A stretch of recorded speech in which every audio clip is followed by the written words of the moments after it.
से मन से तमाम जो है साधनों से सुखी होने का प्रयास कर रहे हैं, लेकिन सुखी नहीं हो पा रहे। थोड़ा सुख आता है, क्षणिक सुख आता है। अगर सुख का आभास होता है, क्योंकि हमारा असली जो स्वरूप तो परम सुख है और उसका ही एक छाया प्रतिपर्ण समझिए संसारिक सुख है, विषय भोगों का सुख है, और इसको हम सुख समझ बैठते हैं।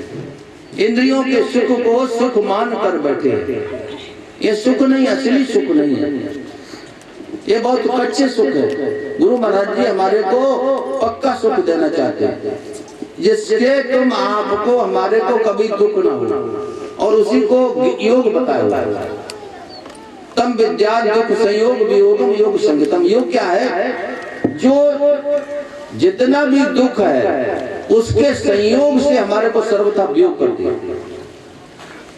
संसार में तो देखिए ऐसा कोई साधन नहीं है, ऐसा कोई साधन नहीं अभी तक बना के हमारे को कभी किसी के जीवन में दुखी ना आए।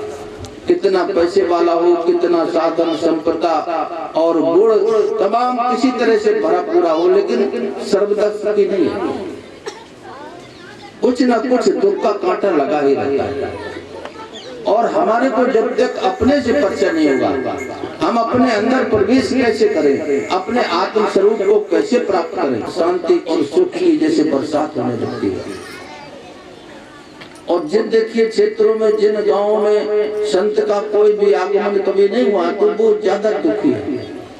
संत आपको एक उस पूर्ण सुख की ओर ले जाता है। आप देखिए संसार का कितना ही सामान कुछ भी सुख के साधन इकट्ठा कर ले, लेकिन संतुष्ट नहीं हो सकते, कभी पेट नहीं भरेगा, क्योंकि संसार जो है अपने आप में अपूर्ण है, आधा है, अधूरा है। केवल परमात्मा पूर्ण है। पूर्णमदा पूर्णमिदं पूर्णात् पूर्णमुदच्यते। तो केवल परमात्मा, जब तक हमारा एक प्रवाह, हमारा भाव परमात्मा की ओर नहीं होगा, तब तक हम सर्वथा सुखी नहीं हो सकते। आप कितनी बड़ी हैसियत हो, और यहाँ नहीं मतलब मैं कहता हूँ किसी एक व्यक्ति को सारे संसार की संपत्ति और जितने भी साधन सौंप दिए जाएं, तो वो पागल तो हो सकता है, सुखी नहीं होगा। देखिए बड़े बड़े उद्योगपति जो है परेशान, क्योंकि संसार में एक क्षुद्र सुख है, जिसे जन सुख है, छोटे और खोटे सुख है। सच्चा सुख तो हमारे सभी के अंदर विराजमान है, लेकिन हम अंदर देख नहीं पाते। लेकिन अब अंदर झांकना तुम्हारे को, और मन को जो है अंदर की तरफ जो है मुखातिब करना, ये संत जो है महापुरुष इशारा करते हैं। हम अपने अंदरूने उसको देख सके कि हम हैं क्या। तो इसलिए जो है ये अतिशय जो है कृपा जब राम की, प्रभु की, भगवान की होती है, तब जो है जीव इसकी तरफ जो है अतिशय कृपा राम की होई पाँव दे, यह मार्ग सोई। ये आज हमारे पर प्रभु की परम कृपा हुई है। पहले तो प्रभु की ये परम कृपा है कि हमारे को मानव शरीर, एक देव दुर्लभ, ये शरीर देवताओं को दुर्लभ है। गोस्वामी जी ने जो रामचरितमानस में लिखा है सर्व दुर्लभ, तो यह है क्या? ये देवताओं को भी दुर्लभ शरीर। लेकिन आज हमारी कितनी बुरी दुर्दशा हो रही है। आज मैं देखता हूँ कि आज आदमी से ज्यादा पशु पक्षी, जानवर, ये फिर भी सुखी है। इसका कारण क्या है? इसका कारण महज जो है हमारी जितनी भी ये जागतिक इच्छाएं हैं, हमारे अंदर में जो है भोग और संग्रह की जो प्रवृत्ति बढ़ रही है, इससे जो है इंसान दुखी हो रहा है। कितना कितना सामान इकट्ठा कर रखा है। आज आप देखें तो हमने बहुत सब कुछ जो है जोड़ करके रख लिया, उतनी दुखी हो रहा है। आज हमारे में देखिए परमार्थ की कुछ भी जगह नहीं, सब स्वार्थ में संसार। सब जो है छीना झपटी बची हुई है, मेरे को ही मिल जाए, और जिनके पास सब कुछ वो भी दुखी है। गरीब तो देखिए गरीबी से दुखी है, जिसके पास खाने को, पीने को जो है, रहने को नहीं है, कुछ मकान तो दुखी है। लेकिन जो बड़ा बड़ा पैसे वाला है, धनी व्यक्ति है, वो भी दुखी है। कारण तो यही है कि वो अपने से परिचित नहीं है।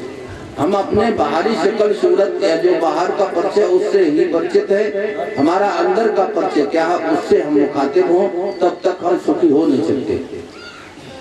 हमारा जीवन में ये मिला हुआ क्यों? ये प्रभु परायण होने के लिए। हम जहां से आए हुए हैं और उस जो है परम धाम तक, परमात्मा तक पहुंचने के लिए जीवन मिला हुआ है। इस जीवन का मतलब क्या है? ये सुमरन भजन के लिए दिया हुआ जीवन। हम लोग कितनी बार पशु पक्षी कीट पतंग पता नहीं कहां किन जन्मों में घूम चुके हैं। आज मेरे को ये जन्म मिला हुआ है, इसलिए उस अपने परम माता पिता जो है हमारा जो घर है उसकी याद के लिए। ये तो घर जो मैंने बना रखे ना, ये तो थोड़े दिनों के हैं। ये माता पिता भाई बंधु पत्नी जो कुछ भी हैं, ये संबंध कितने थोड़े समय के लिए।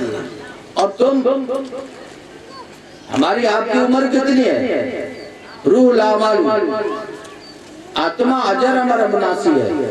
ये संसार और शरीर कैसे है? विनाशी, परिवर्तनशील। आपको दिखाई दे रहा है ये सब कुछ संसार तब्दीली में है। कुछ भी सब कुछ बदल रहा। आपका गांव, आपका नगर, आपका प्रदेश, देश, सब कुछ। हमारा आपका शरीर बदल रहा है। हमारा आपका शरीर बदला है, इसका हम सबको देखिए ज्ञान है। हम लोग बचपन में कैसे थे और जैसे जैसे उम्र बढ़ती चली गई, किशोर अवस्था, हमारी युवा अवस्था आई और बुढ़ापा भी आ गया, शरीर बदल रहा है हमारा। लेकिन आप नहीं बदल रहे हो। आप इस बदलाव को देख रहे हो, आप बदलने वाले नहीं हो।